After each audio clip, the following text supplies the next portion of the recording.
Hello everyone, আজকে আমি তোমাদের সাথে পালং শাকের একটি সিম্পল রেসিপি শেয়ার করছি, যেটা আমি ঠাম্মার থেকে শুনে ট্রাই করেছিলাম। প্রথমেই পালং শাকগুলোকে আমি ভালোভাবে ধুয়ে নিয়েছিলাম, আর দেখতেই পাচ্ছ আমি মাঝারি সাইজের করে কেটে নিয়েছি, বেশি বড় হলেও অসুবিধা নেই।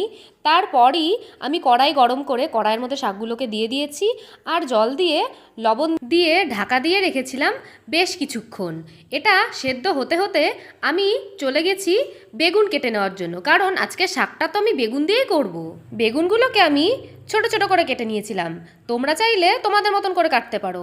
আর বেগুনগুলো কাটতে কাটতেই আমি আমার প্রিয় কিছু দিদিভাইদের নাম তোমাদের সাথে শেয়ার করছি। মৌমণ্ডল দিদিভাই বলেছে, তোমার প্রত্যেকটা ব্লগ ভিডিও আমি দেখি আর তোমাকে আমার খুব খুব ভালো লাগে। থ্যাংক ইউ সো মাচ দিদিভাই আমাকে এত সুন্দর কমেন্ট করার জন্য। পায়েল ঘোষ দিদিভাই বলেছে যে তোমার সব ভিডিওগুলো আমার খুব খুব ভালো লাগে। থ্যাংক ইউ সো মাচ দিদিভাই এত সুন্দর কমেন্ট করার জন্য। সুস্মিতা সাহা দিদিভাই বলেছে, অনেক সুন্দর ভিডিও, তোমার ভিডিওগুলো আমার খুব ভালো লাগে আর অনেক অনেক ভালোবাসা। থ্যাংক ইউ সো মাচ দিদিভাই, তোমাদের সবাইকে অসংখ্য ধন্যবাদ আমার ভিডিও দেখার জন্য। আর দেখো, তোমাদের নাম নিতে নিতেই আমার এদিকে শাক সেদ্ধ হয়ে গেছে।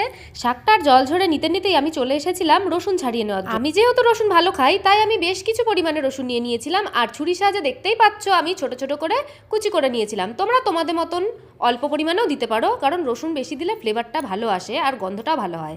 তারপরেই আমি কড়াই গরম করে নিয়েছিলাম, আর কিছুটা সর্ষের তেল দিয়ে তার মধ্যে হলুদ দিয়ে দিয়েছিলাম, কারণ আমি ঠাকুমার কাছে শুনেছি হলুদ দিয়ে দিলে নাকি কড়াইতে লাগে না আর গায়েও নাকি ছেটে না। তারপরেই আমি বেগুনটা দিয়ে নাড়াচাড়া করে তার মধ্যে একটু লবণ দিয়ে দিলাম পরিমাণ মতো। তারপর বেগুনটা তো আমার প্রায় ভাজা হয়েই গেছে, আর দেখতেই পাচ্ছ বেগুন ভাজার পরে আমি বেগুন ভাজাটা তুলে নিলাম। তারপরই কড়াই আবার একটু গরম করে নিয়ে তার মধ্যে কিছুটা সর্ষের তেল দিয়েই আমি আবার চলে এসেছিলাম শাকটা ভাজি করে নেওয়ার জন্য। তার জন্যই প্রথমে আমাকে কড়াইতে কালো জিরে সম্বাদ দিতে হলো। কালো জিরেটা একটু ভাজা ভাজা আমি করে নিয়ে তার মধ্যে দিয়ে দিলাম একটা শুকনো লঙ্কা আর কালো জিরে একটু ভাজা ভাজা হতেই আমি দিয়ে দেব এর মধ্যে আমার পছন্দের রসুন কুচি। রসুনের গন্ধ কার না ভালো লাগে বলো? তোমাদের ভালো লাগলে আমাকে নিশ্চয়ই কমেন্ট করে জানিও।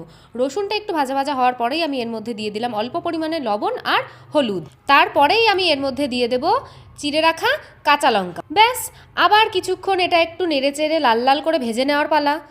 ভাজা তো আমার হয়েই গেছে, আর এর মধ্যে এখন আমি অ্যাড করতে চলেছি সেই আমার সেদ্ধ করা শাক।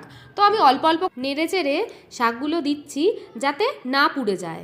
আর এরপরই আমি এর মধ্যে অ্যাড করব ভেজে রাখা বেগুনগুলো। ভেজে রাখা বেগুন দেওয়ার পর আর তো বেশি কোনো স্টেপ বাকি নেই, তাই একদম লো ফ্লেমে আমি শাকটাকে ভেজে নিচ্ছি। আর আমি এতে অ্যাড করছি অল্প পরিমাণে চিনি। চিনি দিলে নাকি সব কিছু রান্নার স্বাদের পরিমাণ বেড়ে যায়। তোমরা চাইলে এটা স্কিপও করতে পারো, কিন্তু চিনি দিলে স্বাদের পরিমাণটা অনেকটাই বেড়ে যায়। এরপরই নাড়াচাড়া করতে করতে আমার শাকটা তো হয়েই গেছে। এরপর আমি গ্যাস বন্ধ করে শাকটাকে গামলায় বেড়ে নিচ্ছি। সত্যি